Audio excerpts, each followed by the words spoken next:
les footstylers, j'espère que vous allez bien. Vous l'avez vu à l'entraînement très récemment, Franck Ribéry a réussi 2 gestes de freestyle de malade et je vais vous les apprendre aujourd'hui. Le premier geste, c'est ce qu'on appelle un starter, c'est-à-dire qu'il va lever la balle en faisant comme une sorte de crossover et enchaîner avec un tour du monde. En fait, c'est très simple, il suffit de mettre son pied dans le creux du ballon, lever sa jambe gauche et donner une impulsion sur sa jambe droite pour lever le ballon et vite reposer la jambe gauche pour enchaîner avec le tour du monde. Alors avant de tenter ce geste, bien entendu, je vous conseille d'apprendre le crossover et le tour du monde, ça va de soi parce que ce geste est une combinaison de ces 2 gestes. Et enfin, le conseil que je vais vous donner, c'est de commencer, arrêter de poser le pied dans le creux du ballon et de simplement s'entraîner à bien lever la balle en crossover avant de vouloir tout de suite enchaîner sur le tour du monde.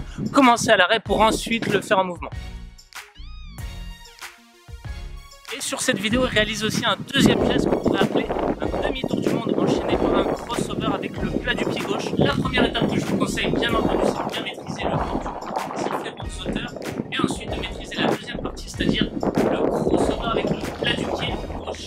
Dommage qu'il y ait tant de monde dans ce pays charmant. Mais avant tout, Franck Ribéry joue au Bayern de Munich et je me demande quelles sont les méthodes d'entraînement allemandes qui permettent aux joueurs de réaliser des gestes aussi fous. On l'avait déjà vu avec Thiago Alcantara dans un autre tuto qui faisait un geste de ouf, lui aussi joue au Bayern.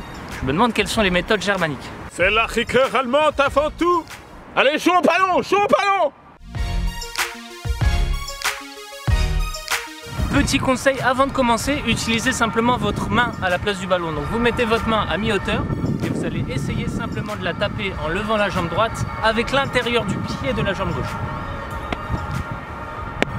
Ça a l'air con comme ça, mais ça pourra vous être utile.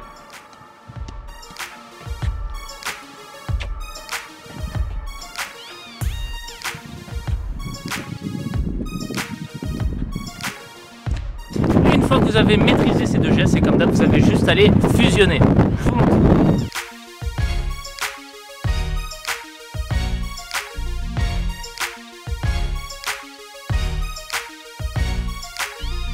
Bon voilà, maintenant c'est à vous de jouer, à vous de vous entraîner, ça vient pas tout seul forcément à mon avis. Franck Ribéry s'est pas mal entraîné sur ces 2 gestes avant de les réussir.